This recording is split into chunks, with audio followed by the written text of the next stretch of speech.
akan terus membuka webinar menulis gratis terakhir untuk tahun ini ya. Kita ketemu lagi bulan Januari tahun depan.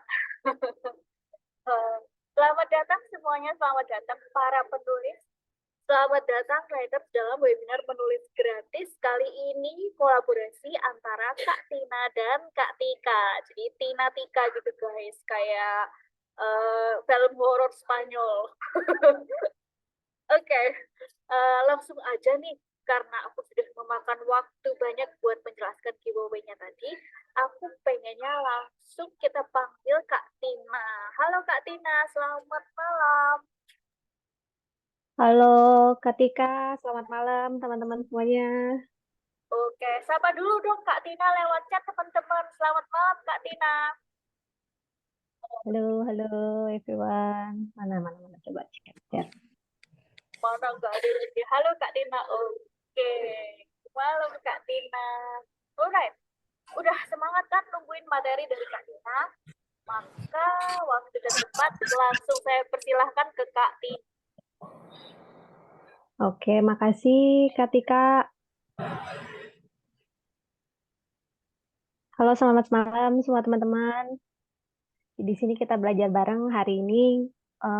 Aku bakal bahas tentang penerbitan. Wait ya,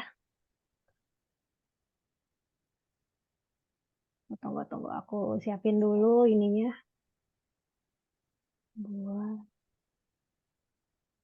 Wait ya.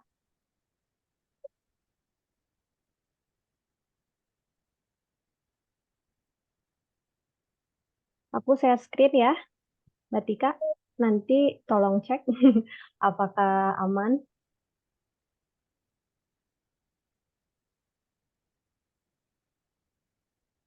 Aman, Mbak Tika? Screen aku Aman, aman, udah aman. kelihatan. Udah kelihatan ya. Aman teman-teman? Ini. Aman kata Kak Cia. Oke, wait. Oke. Oke ya, langsung aja ya. Kita manfaatin waktu. Aku bakal ngebahas di sini tentang cara dan trik dari pemasaran naskah agar dilirik penerbit mayor atau terbit karya secara indie dan publishing. Pertama teman-teman, ini ya, untuk kenal penerbit itu kita harus tahu dulu sebelum teman-teman semua membahas lebih jauh, kita kenalan dulu nih. Penerbit itu secara umum dibagi menjadi dua. Yang pertama adalah penerbit yang berorientasi bisnis, ada penerbit yang berorientasi sosial. Kebanyakan penerbit adalah perusahaan yang berorientasi bisnis. Hanya sebagian kecil penerbit yang berorientasi sosial, terutama penerbit di kalangan agama dan juga lembaga sosial. Sebagai sebuah perusahaan, pertimbangan penerbit adalah bagaimana perusahaan bisa terus berjalan selamanya. Untuk memutar roda perusahaan dibutuhkan keuntungan atau profit yang akan dikelola lagi sebagai modal kerja selanjutnya. Perusahaan mempunyai produk atau jasa yang dijual kepada masyarakat. Semakin banyak pembelian masyarakat terhadap produk yang dijual, maka potensi keuntungan perusahaan juga semakin besar. Produk dari penerbit adalah buku. Sebuah penerbit mengambil resiko mencetak dan menjual buku yang kita tulis. Resikonya itu ada dua, teman-teman. Yang pertama, buku tersebut laku, yang artinya memberikan keuntungan kepada penerbit. Dan yang keduanya, atau sebaliknya, buku tersebut tidak laku, yang artinya tidak memberikan keuntungan bagi penerbit, bahkan kerugian. Untuk meminimalisir risiko itulah, penerbit melakukan seleksi di awal. Tim editor dan pemasaran dari penerbit melihat sebuah naskah apakah mempunyai potensi diterima masyarakat atau tidak. Jika potensi terjual besar, keuntungan besar buku tersebut diterima. Sebaiknya, jika potensi penjualan buku tersebut tidak terlalu besar, kecil kemungkinan untuk bisa diterima. Benar ya? Waalaikumsalam. Ini webinar dulu ya saya. Oke. Sekarang aku akan ngebahas tentang jenis-jenis penerbitan. Yang pertama, penerbit indie. Penerbit indie adalah penerbit independen atau mandiri alternatif lain untuk menerbitkan buku atau media yang lain dilakukan penulis naskah bukan dari penerbitnya. Penerbit ini banyak dikaitkan dengan self-publishing, padahal berbeda. Nah, di sini ada perbedaan. Ada perbedaan penerbit indie dan self-publishing. Kalau penerbit indie itu, penerbit bakal mengurus proses cetak bukunya, jumlah eksemplar buku tergantung penulis serta modal yang dipunya. Jadi sesuai dengan budget penulis. Yang kalau self-publishing itu kebebasan buat penulis untuk mencetak eksemplar buku berapapun jumlahnya. Gitu ya.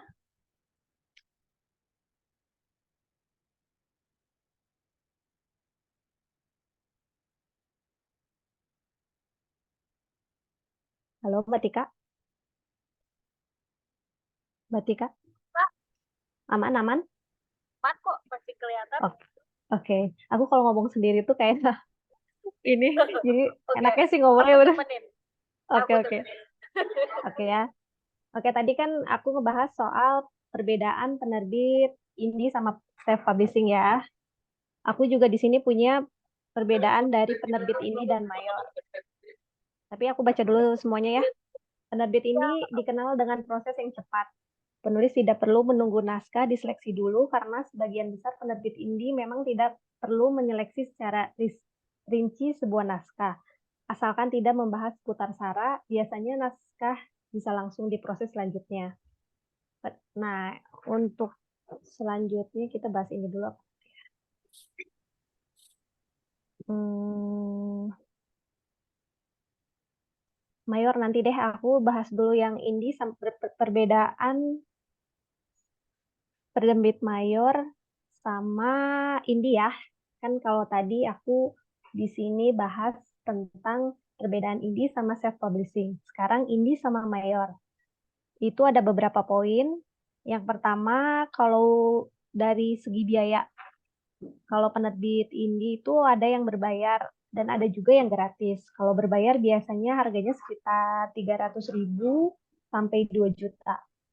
Tapi itu tergantung penerbitnya karena mereka mempunyai ketentuan yang berbeda-beda. Dan itu biasanya kan istilahnya kayak paket-paket gitu ya. Jadi misalkan di penerbit satu 500.000 tuh dengan eh, benefit yang penulis dapat tuh sekian, yang satu lagi beda-beda gitu. Jadi nggak ada yang sama. Jadi di penerbit indie mereka mempunyai sistem paket-paketan kan. Kalau standarnya 300 sampai 500.000, kalau paket besar biasanya sampai 1 juta, ada juga yang nyampe 2 juta atau lebih. Itu biasanya berpengaruh dari apa yang mereka dapatkan. Jadi, oh ya, namun ada juga penerbit indie yang gratis. Contohnya satu, gratis karena baru buka tuh penerbitnya. Jadi ibarat lagi promo. Kayak buku aku yang pertama ini juga waktu itu aku terbit waktu itu gratis ya teman-teman karena aku ikutan sayembara gitu terbit gratis. Jadi dari beberapa penulis diambil diseleksi gitu, diambil 3 penulis mereka terbit secara gratis. Terus yang kedua ada juga gratis karena memang prinsipnya ingin membantu penulis menerbitkan secara gratis. Dan yang terakhir karena memang belum pengalaman kurang berkualitas dan kurang memuaskan. Jadi hati-hati juga untuk teman-teman banyak penulis yang terkena tipu dengan orang yang mengaku sebagai penerbit sudah bayar tapi bukunya tidak terbit-terbit.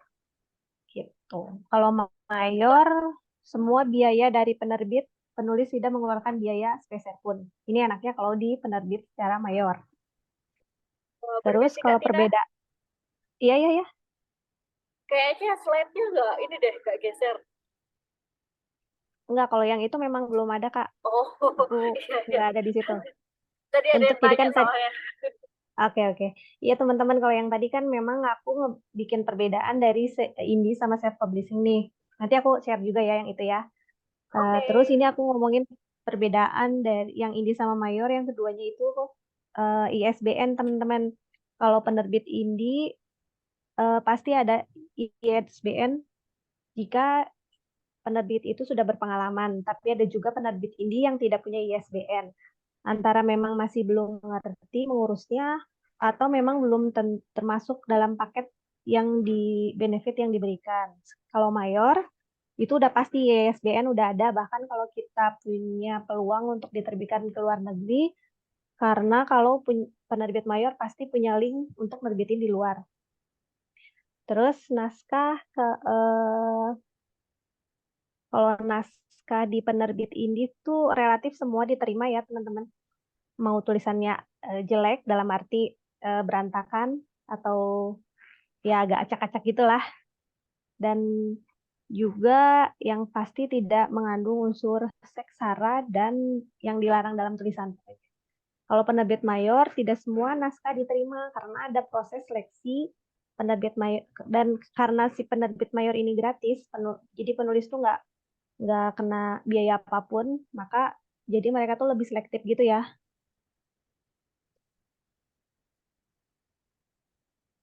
Terus dari segi kalau penerbit indie itu relatif lebih cepat. Kalau mayor itu memang ada proses waktunya kurang lebih 3 bulan, 2 sampai 3 bulan itu proses apa namanya kayak ngantrinya gitu kan.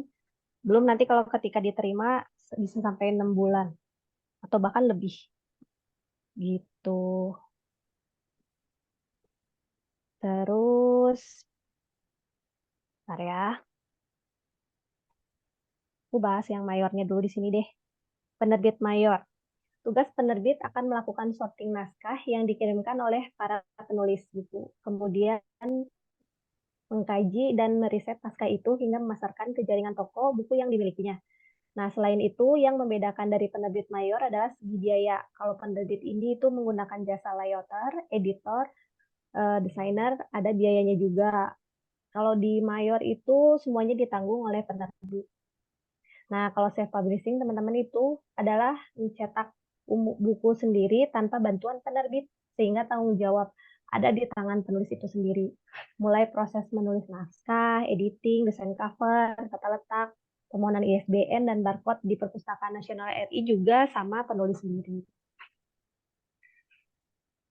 Nah, makanya penting banget buat teman-teman di sini bisa kenal sama penerbit ya sebelum mengirimkan naskah itu harus benar-benar tahu penerbitnya seperti apa.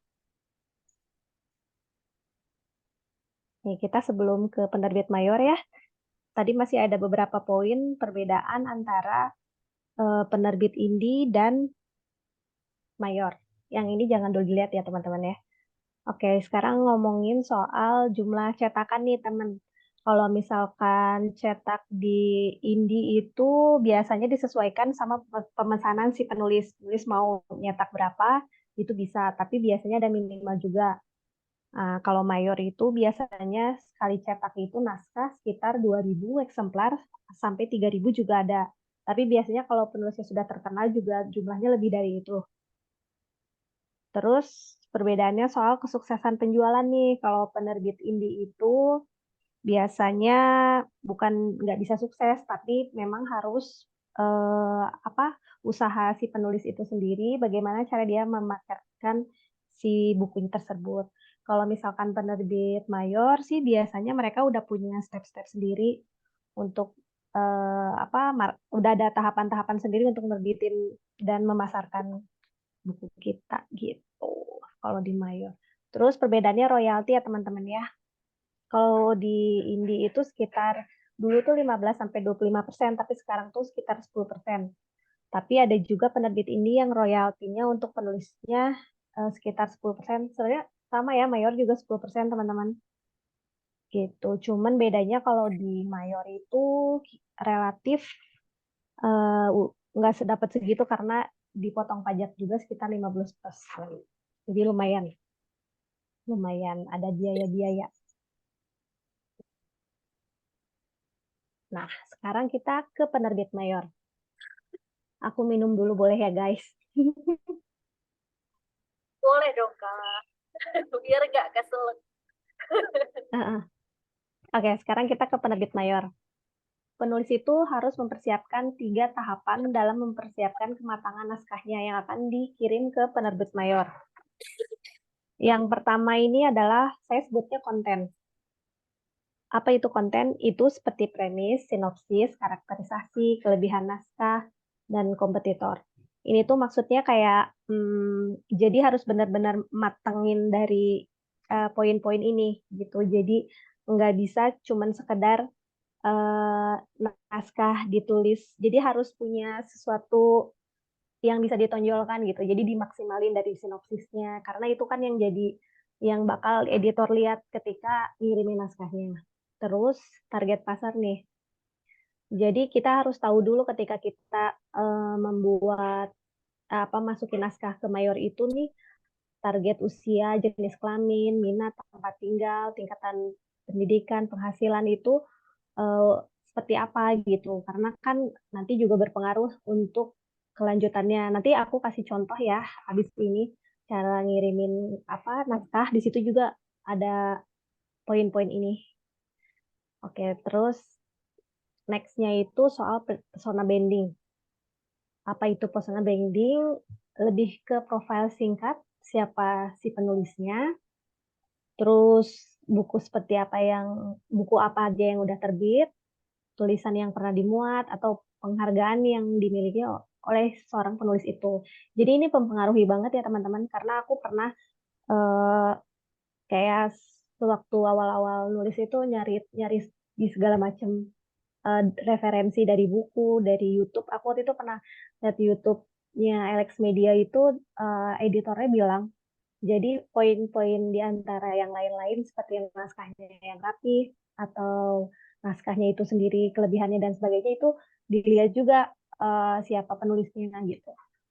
Makanya penting banget buat kita untuk branding siapa diri kita, karya kita gitu. Ah, nah ini ada pertimbangan penerbit ketika mengakuisisi naskah. Naskah fiksi berhasil mematik berbagai emosi di benak pembaca. Jadi memang harus benar-benar ketika editor baca juga udah dapet ya ininya poin ini. Terus naskah menjanjikan sesuatu yang bertujuan. Jadi yang naskahnya terbit mayor itu mereka memiliki kelebihan salah satunya menjanjikan sesuatu dan bertujuan, ada tujuannya jadi nggak datar gitu. Terus temanya nggak kadaluarsa juga. Ini penting banget nih, apalagi kalau non fiksi biasanya. Naskah juga menjanjikan kebaruan, jadi lebih fresh. Kalaupun naskahnya sejenis dengan naskah-naskah yang lain, misalkan tentang kesehatan mental, tapi lebih kekinian itu biasanya dilirik juga sama editor.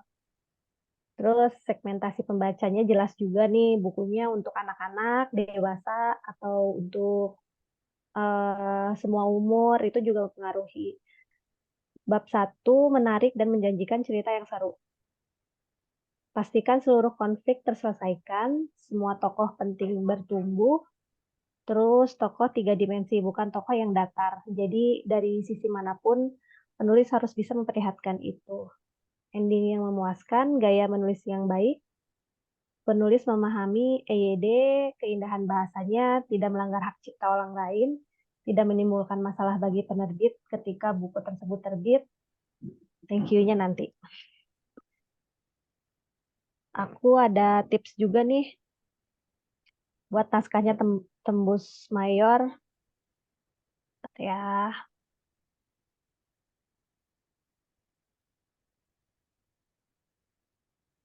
naskah tembus penerbit besar memang sudah menjadi idaman semua penulis, apalagi penulis pemula. Mungkin terbit penerbit besar menjadi salah satu titik di mana pengalaman menulis terlihat dan kemajuan dirinya dalam dunia literasi sudah mengalami peningkatan. Ada salah satu hal yang perlu diketahui, yaitu penerbit besar itu tidak menerima semua naskah. Banyak naskah yang ditolak dan banyak pula naskah yang diterima. Mungkin untuk kita yang bukan siapa-siapa, untuk tembus penerbit besar itu agak sulit. Beda kalau kita ini udah terkenal atau seorang artis. Tulisannya berantakan pun kemungkinan besar bisa diterima karena dia sudah punya nilai jual yaitu di diri sendiri.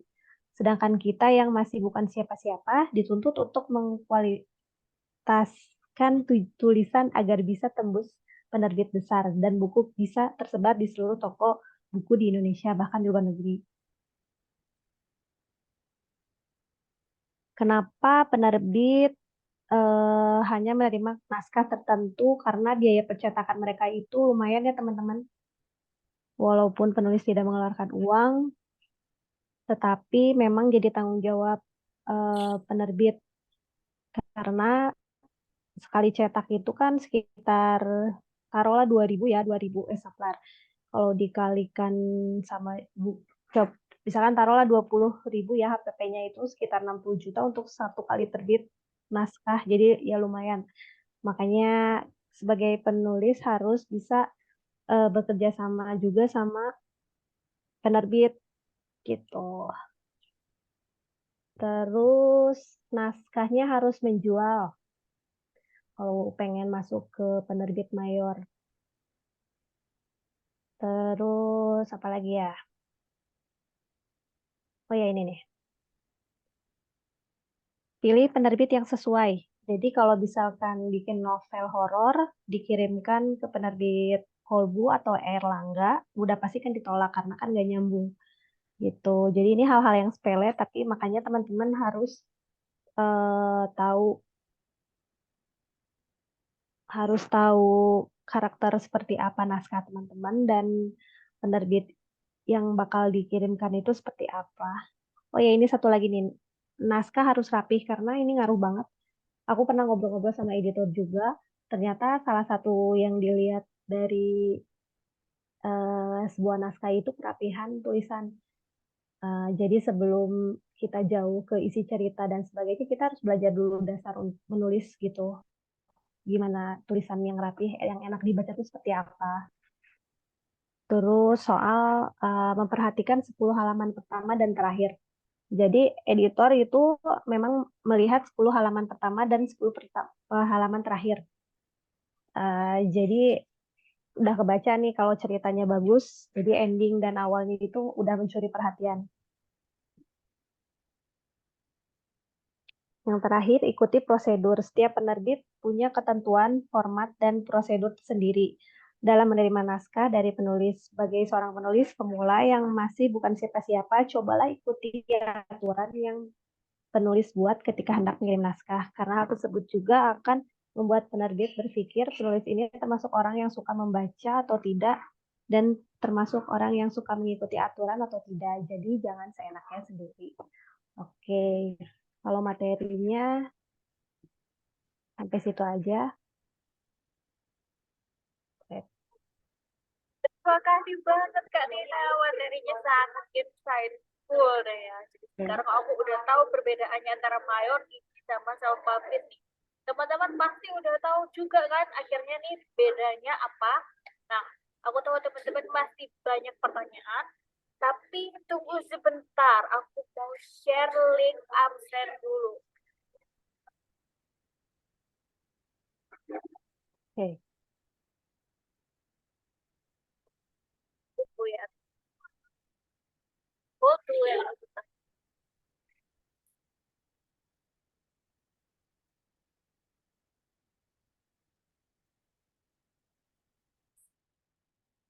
Oke. Nah, buat teman-teman yang mau sertifikat dari webinar ini, sekali lagi, sertifikat cuma dibagikan untuk semua orang yang datang, hadir, dan mengisi link absen ini. Jadi kalian, aku kasih waktu buat nge-capture dulu atau nyalin link absennya, supaya nanti bisa isi ya. Jadi aku kasih 5 menit dulu. Ini bit.ly/absentika11, oke? Bisa di save dulu, di capture, atau diketik langsung dan mau diisi